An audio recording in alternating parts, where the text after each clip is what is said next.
The massive screen in Earth's United Defense Force headquarters lit up with an unfamiliar signal pattern. Admiral Grant Thompson stood from his chair, his coffee forgotten on the desk. After 30 years of watching the stars, humanity's greatest question was about to be answered. They weren't alone.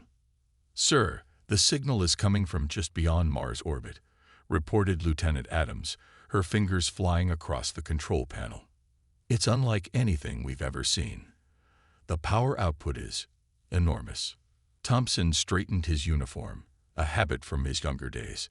"Put it through," he ordered, his voice steady despite his racing heart.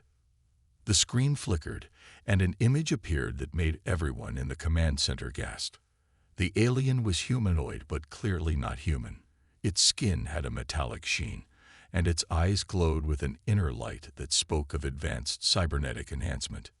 "People of Earth," the alien spoke in perfect English, making Thompson's skin crawl. They had clearly been studying humanity for some time. "I am High Commander of the Galactic Empire. Your world has been chosen for integration into our civilization." Thompson's jaw tightened. There was no greeting, no diplomatic courtesy, just a statement of intent. "I am Admiral Thompson of Earth's United Defense Force. We welcome peaceful contact with—" "Your welcome is unnecessary," the High Commander interrupted. "You will submit to Imperial rule within 30 of your days. Resistance is inadvisable. Your technology is primitive. Your defense is inadequate. We offer you the chance to join civilization properly." The Admiral's hands clenched behind his back. "Perhaps we could arrange a meeting to discuss. A delegation will arrive in 3 days at these coordinates." Data streamed across a secondary screen. "You may send 3 representatives. They will receive details of your integration." The transmission cut off abruptly, leaving the command center in stunned silence. 3 days later, Thompson stood in a field in northern Canada, alongside Dr. Miller, Earth's leading xenobiologist, and Ambassador Lee from the United Earth Council. A sleek ship descended from the clouds, making less noise than a whisper. The Imperial delegation emerged, 3 beings of different species, but all bearing the same cybernetic enhancements and expressions of thinly veiled contempt. "Your world has much catching up to do," the lead delegate stated, not bothering with introductions. "We have observed your constant wars, your primitive projectile weapons, your reliance on fossil fuels. The Empire will correct these inefficiencies." Miller stepped forward, his scientific curiosity overtaking his caution. "Your technological achievements are remarkable.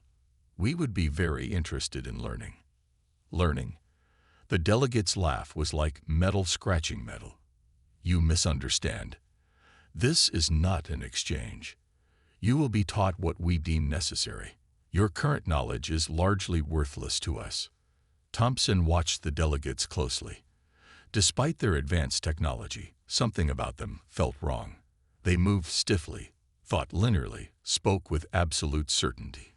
In his 30 years of military service, he had learned that absolute certainty usually meant absolute vulnerability. "Your military forces will be disbanded," the delegate continued.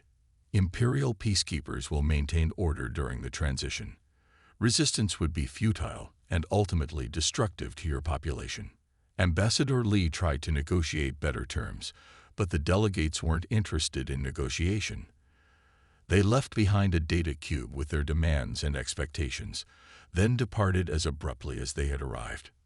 Back at headquarters, Thompson stared at the tactical display, showing the Imperial ships gathering at the edge of the solar system. Their numbers were growing by the hour. "They think we're primitive because we still use bullets," he mused, speaking to no one in particular. "They think we're weak because we fight among ourselves." A small smile crossed his face. "They don't understand that humanity's greatest strength comes from our biggest flaw."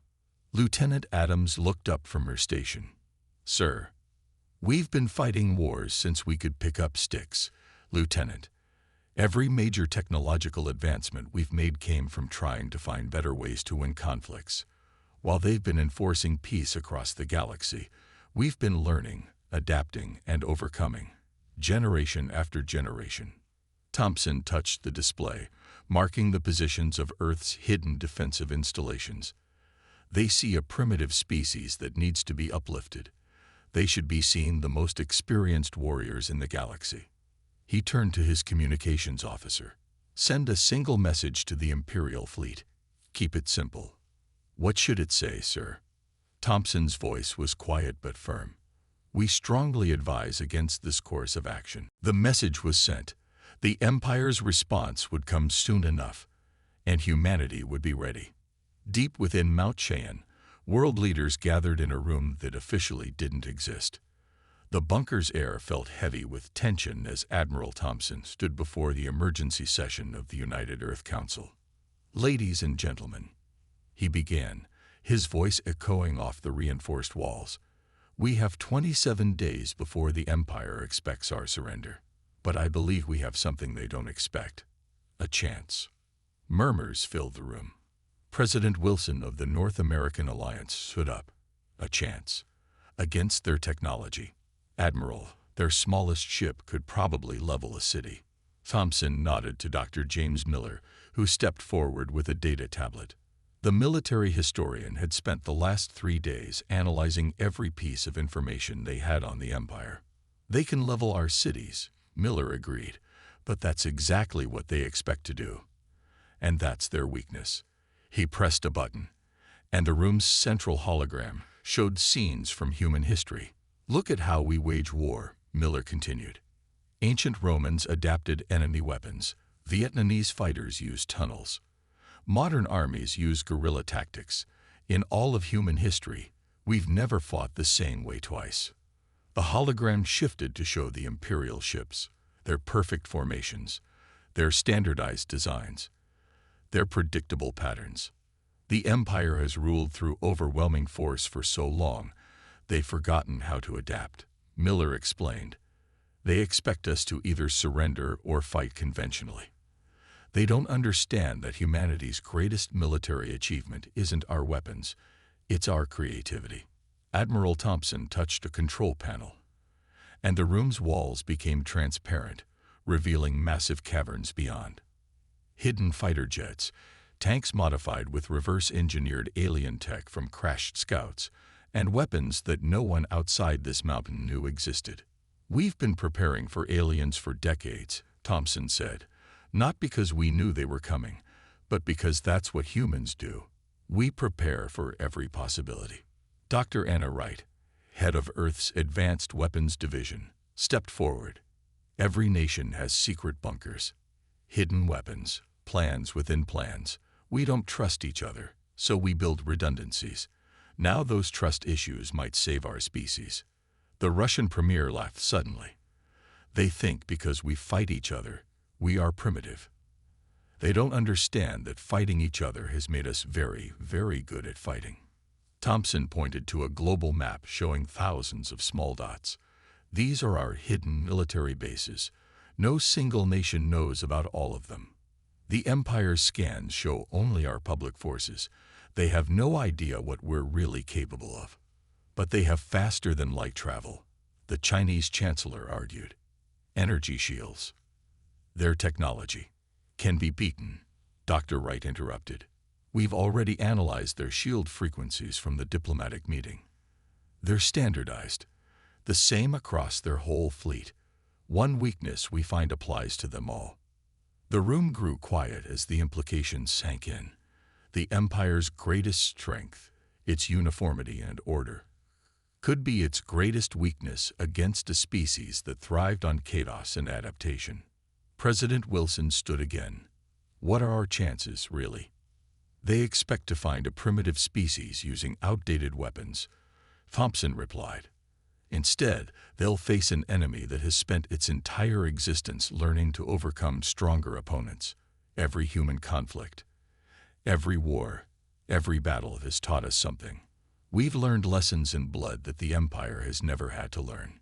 He paused, looking at each leader in turn. They think they're facing a species that spent its history fighting itself.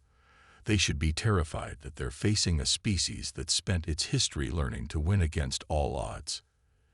The Indian Prime Minister leaned forward. and our response to their demands. Thompson smiled slightly. Already sent. Simple and clear. We strongly advise against this course of action. They'll take it as primitive arrogance, Miller added. They won't understand that it's genuinely meant as a warning. The room filled with determined nods. Humanity had spent its entire existence preparing for this moment, even if they hadn't known it. Every war, every conflict, every battle had been practice for the ultimate test. Send word to your military commands, Thompson ordered. But keep it quiet. Let the Empire think we're doing nothing. Let them think we're resigned to our fate. His eyes hardened. We'll show them what humanity is truly capable of when they make their move. The leaders of Earth left the mountain with a shared secret. For the first time in human history, all of humanity's skill at warfare would be directed at a single enemy. The Empire had no idea what they were about to face. They would learn. In the gleaming command center of the Imperial flagship, Fleet Commander Marcus stood before the High Command, his expression grim. After 3 weeks of studying Earth's defenses, he had requested an emergency meeting. Honorable Command, he began, I believe we may be underestimating these humans. He gestured, and holographic footage appeared around them. The Imperial leaders watched with mild interest as scenes from Earth's history played out. World War II tanks rolling across Europe, Vietnam's jungle warfare, modern special forces operations, nuclear submarines hiding in deep oceans. Primitive, one commander scoffed. Look at their reliance on projectile weapons, their crude armor. Marcus shook his head. With respect, that's not what concerns me. Look at how they adapt. He showed footage of improvised explosive devices, guerrilla tactics, and urban warfare. Every time someone develops a superior weapon, humans find a way around it. They don't fight fair. They don't follow standard combat protocols. That's precisely why they need our guidance, the High Commander said, his cybernetic eyes glowing with disdain. They're chaotic, undisciplined. They're survivors, Marcus countered. Our scans show their official military bases, yes. But look at these heat signatures. He displayed a new map. Underground complexes, hidden bunkers, facilities our scans can't penetrate. They're far more prepared than they appear. The High Command laughed. Actually laughed. The sound echoed metallically through the chamber. Commander Marcus, one of them said, their most advanced fighters can barely reach their own moon. Their ships still use combustion engines. Their weapons are based on chemical explosions. What exactly do you think they can do against our fleet? Marcus played his final recording. Earth's simple warning message. We strongly advise against this course of action. They're not begging. They're not negotiating. They're warning us. Why would a primitive species be so confident? The High Commander stood, towering over Marcus. Because they are ignorant of their own limitations, like children threatening adults. He turned to the fleet display. Begin the invasion preparations. We will show them true power. As Marcus left the command chamber, he couldn't shake his unease. Something about the humans' confidence bothered him. No species had ever just warned the Empire. They'd always begged, negotiated, or immediately surrendered. Back on Earth, Admiral Thompson stood in a hidden facility deep beneath the Atlantic Ocean. Around him, engineers worked on captured Imperial scout ships that had crashed on Earth over the past decades. Ships the Empire didn't know they had. How's the reverse engineering going? He asked Dr. Wright. She smiled, holding up a device. Their technology is advanced, but it's inflexible. They haven't improved these systems in centuries. No innovation, just perfect repetition. We've already found 3 major weaknesses in their shield designs. They think we'll fight them head-on, Thompson said, watching technicians install modified weapons on submarines. They expect us to throw our armies at them like we did in the old days. Their arrogance will be their downfall, Dr. Wright replied. They scan for advanced energy weapons, not knowing we found ways to make our primitive ballistic weapons effective against their shields. They look for large army formations, not the small, hidden strike teams we've prepared. Across the globe, humanity quietly prepared. In Siberian bunkers, special forces trained with new weapons designed to disrupt Imperial technology. In the Sahara, underground hangars housed aircraft modified with reverse-engineered alien tech. Below the Pacific, submarines waited with experimental weapons. The Empire's deadline approached, and still Earth showed no official signs of preparation. No large army movements, no obvious defensive preparations. To the Empire's scans, it looked as if the humans had accepted their fate. In the Imperial flagship, Fleet Commander Marcus watched Earth's cities going about their normal business. No panic, no chaos, no mass migrations, just calm, ordinary life. "What are you hiding?" he whispered to the blue planet on his screen. The High Commander entered the bridge. "The deadline expires tomorrow. Prepare the fleet for the first wave of the invasion." Marcus nodded, but he couldn't shake the feeling that they were making a terrible mistake. The human's warning echoed in his mind. Not a threat, not a boast, but a genuine warning. Tomorrow, the Empire would learn whether their confidence was justified, or if they had just made the biggest mistake in their long history. The humans waited, hidden in their bunkers and secret bases, ready to show the galaxy why you should never underestimate a species that had spent its entire existence learning how to win against superior forces. The Empire was about to learn why humanity's warning should have been heeded. The Imperial invasion fleet emerged from light speed in perfect formation. 5,000 ships, arranged in the same battle pattern the Empire had used for centuries. Their golden hulls gleamed in the sunlight as they passed Mars, heading toward Earth. On the Imperial flagship's bridge, the High Commander smiled. "Look at them. No defensive fleet, no orbital weapons, just a few primitive satellites." He turned to Fleet Commander Marcus. "Begin the invasion. Standard protocol." Marcus hesitated for just a moment. "Sir, I recommend caution. The humans are too calm."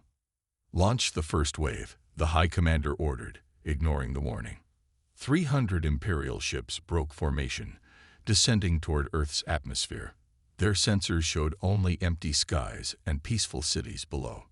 In his underground command center, Admiral Thompson watched the incoming ships on his screen. He picked up a simple red phone. "They've crossed the line. Execute Plan Thunder." Suddenly, the empty space around Earth came alive. Thousands of hidden satellites, disguised as space junk, activated their engines.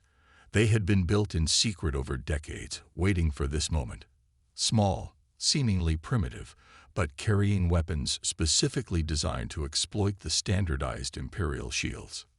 "Impossible," the High Commander shouted as the first wave of Imperial ships started falling. The satellites fired simple tungsten rods, accelerated to incredible speeds.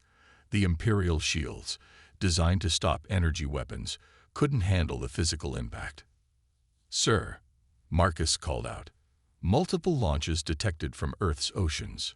Submarines, hidden in the depths, launched missiles that looked primitive but carried warheads reverse-engineered from crashed Imperial scout ships. The Empire's standardized detection systems, looking for advanced energy signatures, had missed them completely." "This is not possible," the High Commander repeated. "They are primitive. They can't have." His voice trailed off as new signals appeared on their screens. Hidden bases in mountains and deserts opened their doors. Aircraft that were unlike anything the Empire had seen before took to the skies. They were human jets, modified with technology from decades of studying crashed Imperial scouts. Not as advanced as Imperial ships, but piloted by humans who had spent their lives training for aerial combat. "Sir," Marcus reported, his voice tight, "we're losing contact with the first wave. 40% of ships are already down." On Earth, Dr. Wright stood in her command center, watching her weapons perform exactly as designed. "The problem with standardized shields," she said to her team, "is that once you find a weakness, it applies to every ship." The High Commander's face turned purple with rage. "Launch the second wave. Full attack formation." "Sir," Marcus protested. We should pull back and recess. They are primitives. The High Commander shouted. This is a trick. Some sort of primitive luck. Launch everything. The second wave of Imperial ships descended. This time, humanity revealed its orbital defense platforms, hidden on the dark side of the moon. They weren't the energy cannons the Empire expected. Instead, they launched clouds of smart dust, billions of microscopic machines that attacked the Imperial ships' hulls like swarms of metal-eating insects. In the Atlantic Command Center, Admiral Thompson watched the battle unfold. Send in the fighter squadrons, he ordered. Show them why humans are the best combat pilots in history. Earth's fighters engaged the Imperial ships, where Imperial pilots relied on automated systems and standard tactics. Human pilots were unpredictable. They flew in ways that made no sense, used their surroundings in ways Imperial training never considered, and struck at weak points their scientists had discovered. 60% of the second wave is down, Marcus reported, his voice hollow. We're losing ships faster than they can enter the atmosphere. The High Commander stood in shocked silence as his perfect invasion force fell to what he had called primitives. Centuries of Imperial doctrine, of standardized warfare, were failing against human innovation and adaptability. Full retreat, he finally ordered, his voice barely a whisper. Recall all ships. As the Imperial fleet fled back toward deep space, Admiral Thompson sent one final message. We warned you. Now you understand why. The first battle was over. Humanity had revealed only a fraction of its defenses, but it was enough. The Empire had learned its first lesson about Earth. Underestimate humans at your own risk. The war was just beginning, but humanity had made its point. They weren't primitive. They were the most dangerous species the Empire had ever encountered. And they were just getting started. 1 month after the failed invasion, Dr. Anna Wright stood in her laboratory, surrounded by captured Imperial technology. The room buzzed with activity as scientists from every nation worked together, taking apart alien devices and improving Earth's defenses. Look at this, she said to Admiral Thompson, holding up what looked like a piece of Imperial hull. They haven't changed their armor composition in over 500 years. No improvements, no innovations, just perfect copies over and over. Thompson picked up the metal piece. And that's why we're winning. Exactly. She led him to a massive screen showing Imperial ship designs. Every defeat teaches us something new. Every crashed ship gives us more technology to study. But the Empire, they keep using the same tactics, the same technology, expecting different results. Across the room, a young engineer called out, Dr. Wright, we've cracked their communication encryption. In orbit above Earth, the changes were visible. Space stations, once hidden, now floated openly, protected by shields based on improved Imperial designs. Earth's fighters patrolled space, wearing armor that combined human innovation with alien technology. On the Imperial flagship, now hiding behind Jupiter's moons, Fleet Commander Marcus delivered more bad news to the High Command. The humans are learning too fast, he reported, showing footage of Earth's new defenses. They've already improved our shield designs. Their weapons are evolving. Every time we attack, they adapt. Impossible. The High Commander slammed his fist down. They're using stolen technology. They can't improve on Imperial engineering. But they are, Marcus insisted. Look at this. He played footage of the latest skirmish. Earth ships using modified Imperial weapons, but in ways the Empire had never considered. Human pilots performing maneuvers that Imperial ships couldn't copy. They're not just copying our technology, Marcus explained. They're making it better, adding their own ideas, creating new ways to fight. Back on Earth, in a hidden military base in the Australian outback, Special Forces Commander John Baker trained his troops with new equipment. Their armor looked like a crude mix of human and Imperial technology, but it worked better than either one alone. The Empire trains its soldiers to fight one way, he told his team, but we'll fight differently every time. That's humanity's strength. We never stop adapting. His soldiers practiced urban warfare, guerrilla tactics, and survival skills that Imperial troops had never needed to learn. Every soldier was taught to think independently, to adapt, to improvise. In her lab, Dr. Wright made another breakthrough. "Admiral," she called excitedly, "we found a way to turn their own shields against them." Thompson watched as she demonstrated the new weapon. It was simple but brilliant, exactly the kind of thinking the Empire couldn't understand. "Their shields are perfect," she explained. "Too perfect. They reflect energy in predictable patterns. We can use that reflection to overload their systems using their own power against them." The Admiral smiled. "How long until we can deploy it?" "A week. Maybe less. We're not slowed down by Imperial bureaucracy. We can innovate as fast as we can build." In orbit, Earth's first true spaceworks came online. They weren't the elegant Imperial designs, but rugged, practical stations that combined human ingenuity with alien technology. Each one was different, making it impossible for the Empire to develop standard tactics against them. "They're spreading into space," Marcus reported to the High Command. "But not like any species we've seen before. Each station is unique. Each weapon is different. They're not trying to copy us anymore. They're creating something new." The High Commander stared at the footage of Earth's growing defenses.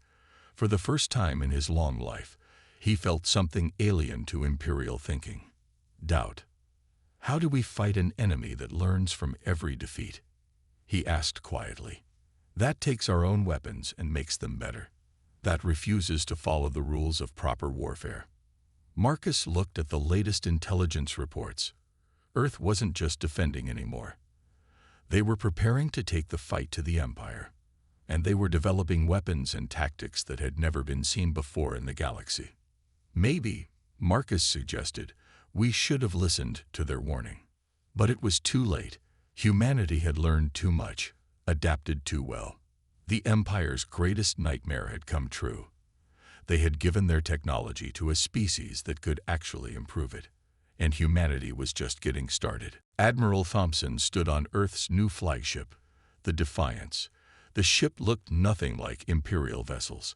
It combined the best of human engineering with improved alien technology. Like humanity itself, it was a hybrid, adaptable, unpredictable, and far more dangerous than it appeared. "All strike teams report ready," Lieutenant Adams announced from her station. "Operation Unexpected is ready to begin." Thompson allowed himself a small smile at the operation's name. Unexpected was exactly what humanity had been for the Empire. Now it was time to show them just how unexpected humans could be. "Launch the attack," he ordered. Across the solar system, humanity's counter-offensive began. But not with a massive fleet battle as the Empire expected. Instead, small, fast ships appeared from hiding spots in asteroid belts and behind moons. Each vessel was different, making it impossible for Imperial targeting systems to predict their movements. On the Imperial flagship, alarms blared. Multiple human ships detected. An officer shouted, "But, sir, they're not in any formation we recognize. They're not following any known attack pattern." Fleet Commander Marcus watched the tactical display with growing concern. The human ships moved like a swarm of angry insects, each following its own path, but somehow working together in chaos. "Launch fighters," the High Commander ordered. "Standard defense pattern." But standard patterns were exactly what the humans had planned for.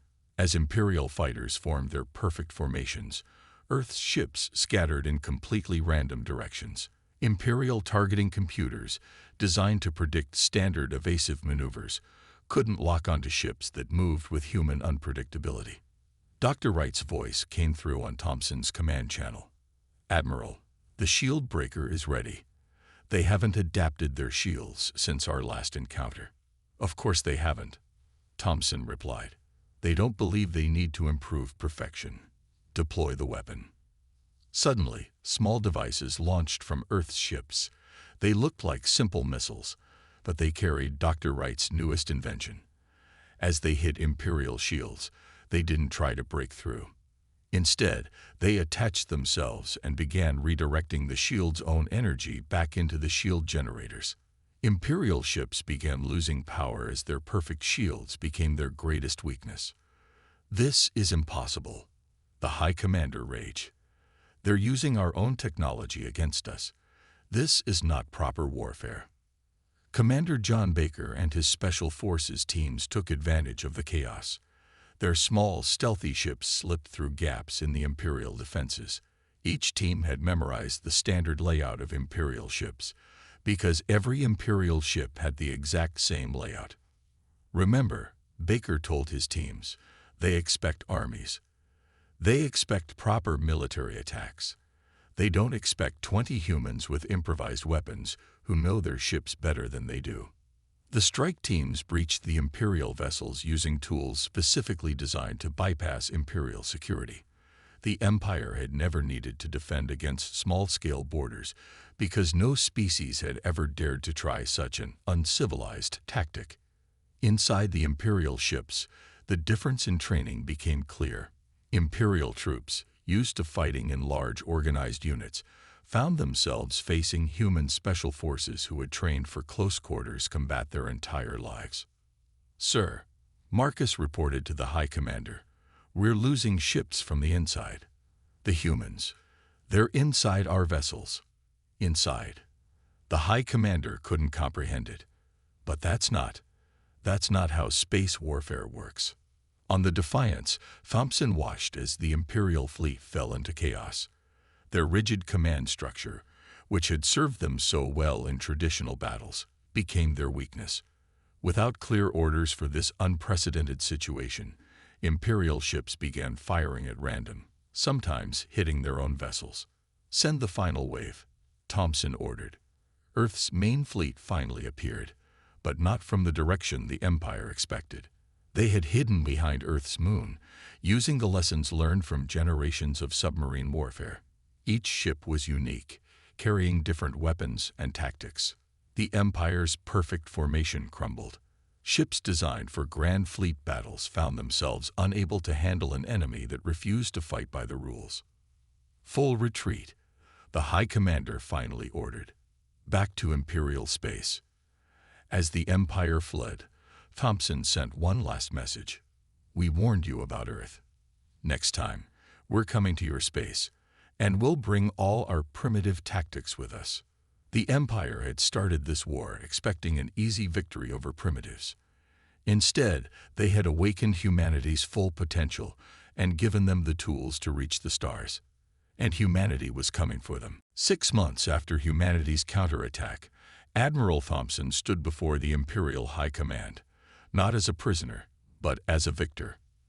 The massive golden hall of the Empire's capital world felt cold and lifeless, much like the Empire itself. "You could have avoided all of this," Thompson said, looking at the High Commander. "We warned you." The High Commander, his cybernetic enhancements now dulled and damaged, nodded slowly. "We did not understand the warning.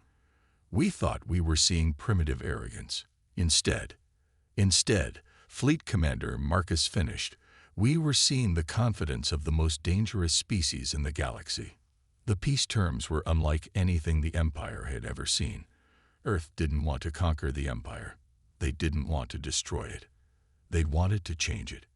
In Dr. Wright's new laboratory on the Imperial capital, she worked alongside Imperial scientists who were learning to think differently for the first time in centuries. "Look," she explained to a young Imperial engineer, showing him how to modify a shield generator. "The perfect isn't always the best. Sometimes you need to adapt, to try new things, to make mistakes, and learn from them." The engineer's eyes widened as the modified shield performed better than the Imperial standard design. For the first time in his life, he felt the excitement of innovation. Across Imperial space, other changes were happening.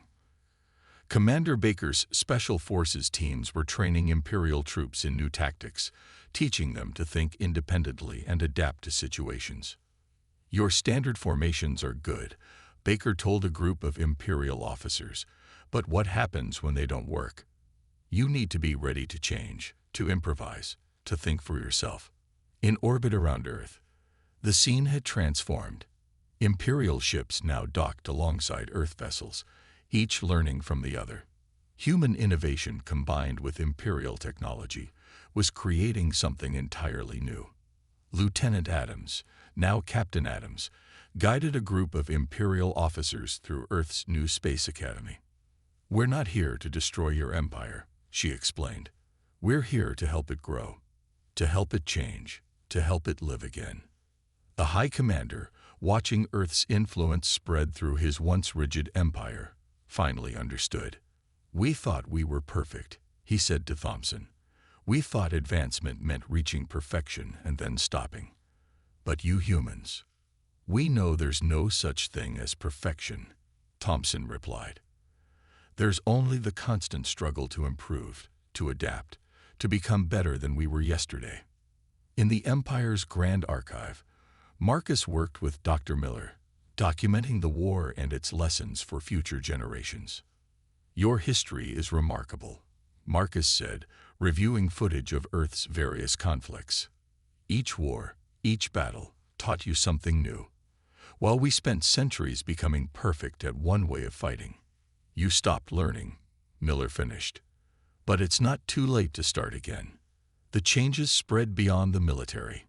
Imperial citizens, seeing how humans constantly innovated and improved, began questioning their own rigid society. Art, music, and culture flourished as people realized perfection wasn't the goal, growth was. On Earth, humanity had changed too.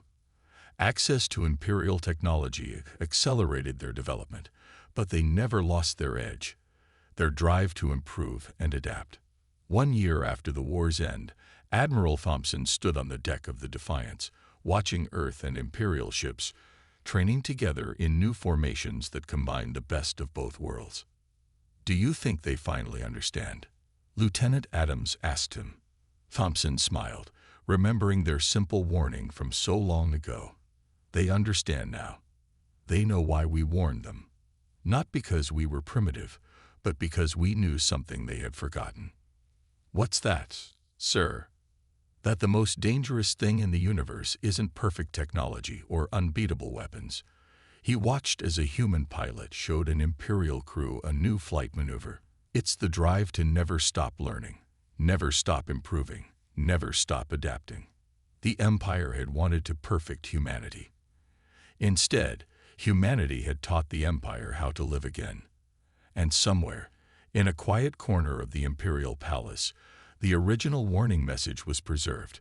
"We strongly advise against this course of action." Not as a reminder of defeat, but as the first lesson in the Empire's new way of thinking. A reminder that perfection isn't the goal, improvement is. The galaxy would never be the same, and that was exactly what it needed.